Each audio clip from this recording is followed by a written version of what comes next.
Selamat pagi, shalom. Waktu Allah ciptakan dunia ini, waktu Allah melihat gelap, Dia katakan terang. Yang mana pada saat itu matahari belum ada. Dan terang itu sampai hari ini tidak dibahas dari mana terang itu. Yang pasti berubah menjadi terang.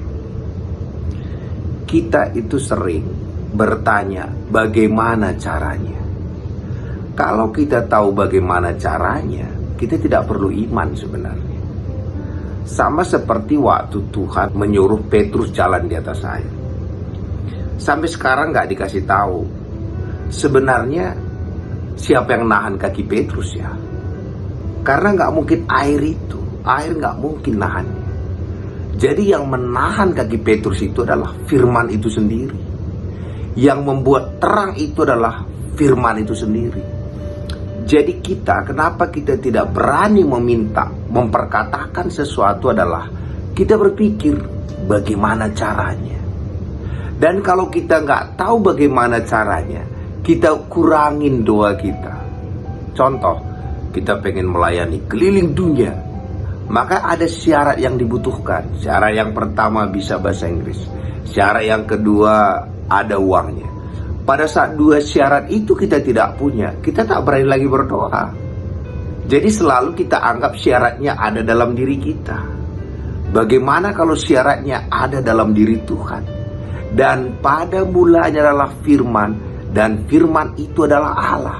Syaratnya ada di firman itu sendiri. Maka dalam buku Amsal dikatakan, hidup dan mati dikuasai lidah. Siapa suka menggemakannya akan memakan apa yang digemakan itu. Karena itu belajarlah suka menggemakannya. Mungkin hari ini kita agak susah mengatakan aku akan sehat, segar, kuat sampai tua. Karena kita merasa kita tidak segar, kita tidak sehat. Kita juga mungkin punya turunan yang dimana orang tua kita meninggalnya cepat. Sehingga untuk memperkatakan kalimat sehat, segar, dan sehat kuat sampai tua, segan kita mengatakan. Itu bukan kesukaan kita. Supaya berubah jadi kesukaan kita, ulang-ulangin. Aku akan sehat, segar, kuat sampai tua. Waktu kita dengar itu aneh. Karena daging kita mengatakan, kamu tidak segar. Oh, kamu udah kelihatan tua. Itu badan kita protes dengan omongan kita itu. Sehingga kadang-kadang kita berhenti ngomong. Jadikan apa yang kita inginkan terjadi itu adalah menjadi kesukaan kita.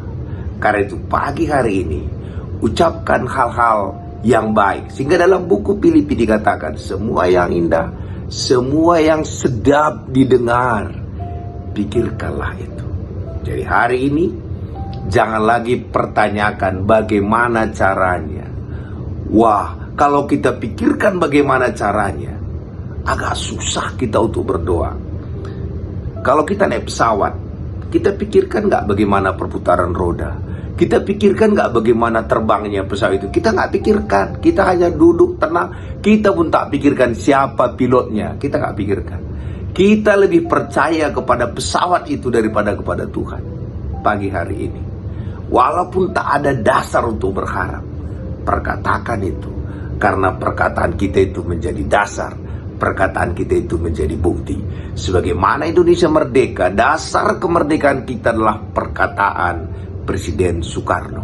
Sehingga dasar Allah bertindak dalam kehidupan kita, bukan keadaan sekeliling kita, bukan keadaan fakta yang ada. Dasar Allah bertindak adalah perkataan-perkataan kita. Dan semakin suka kita memperkatakannya, kita akan memakannya. Terpuji nama Tuhan.